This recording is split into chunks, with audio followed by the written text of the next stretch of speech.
आज आपण इथे मुलांच्या डब्यासाठी इथे रोल्स बनवणार आहोत। मी तुम्हाला काही रोल्स बनवून दाखवणार आहे। खायला पण टेस्टी लागतात आणि मुलं आवडीने खातात। मी इथे एक कांदा, एक ढोबळी मिरची, एक टोमॅटो हे बारीक चिरून घेतलेले, पुदिना घेतलेले, कोथिंबीर घेतलेली। आपण गॅसवर पॅन ठेवलेले, त्याच्यामध्ये एक पळी तेल टाकलेले, त्यानंतर इथे जिरे टाकून घेतलेले। कांदा इथे आपल्याला हलकासा तेलामध्ये थोडासा फ्राय करून घ्यायचा आहे। ढोबळी मिरची चिरून जी घेतली होती ती टाकून घेतलेली। इथे तुम्ही काही भाज्या ॲड करू शकता। अजून लगेच एक टोमॅटो टाकून घेतलेले। टोमॅटो, ढोबळी मिरची, कांदा हे आपल्याला इथे जास्त फ्राय करायचंच नाही। इथे मी पुदिना टाकून घेतलेले। त्यानंतर इथे छान मिक्स करून घेतल्यानंतर मीठ टाकलेले, गरम मसाला अर्धा चमचा, किचन किंग मसाला अर्धा चमचा, हळद थोडीशी, ही मिरची पावडर थोडीशीच टाकलेली, अर्ध्या चमच्यालाही कमी, आणि अर्ध्या चमच्याला कमी इथं शेजवान चटणी टाकून घेतलेली। त्याच्यामुळे आपले रोल्स खूप टेस्टी होतात। हे छान मिक्स करून घ्यायचं आपण। कोथिंबीर घातलेली, कोथिंबीर पण इथे आपल्याला छान मिक्स झाल्यानंतर आपण ह्याच्यामध्ये थोडे अर्धा चमचा धणे जिरे पूड टाकून घेतलेली।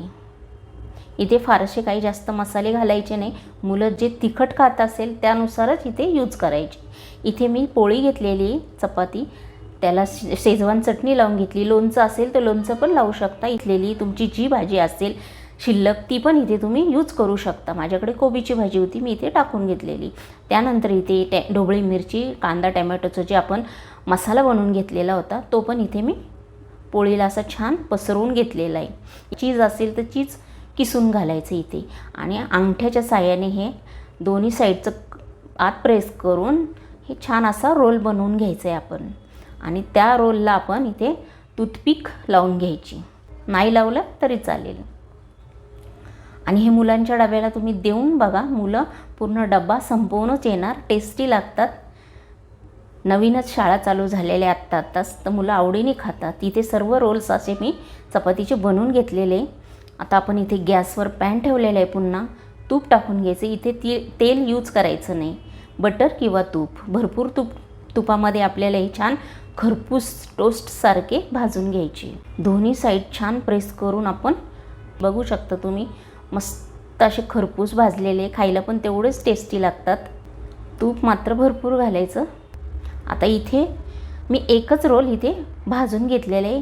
आता आपण इथे 2-3 पण भाजू शकता। हे बघा इथे मी पूर्ण बनवून घेतलेले। तुम्हाला ही रेसिपी आवडली असेल तर लगेच लाईक करा, कमेंट करा। चॅनलवर जर नवीन असेल तर सबस्क्राईब करून घ्या। हा व्हिडिओ तुमच्या मैत्रिणींनाही शेअर करा की ते त्यांच्या मुलांच्या डब्यांना असे रोल्स देऊ शकतील। आणि पुन्हा भेटूया असे छान छान रेसिपी घेऊन। तोपर्यंत बाय।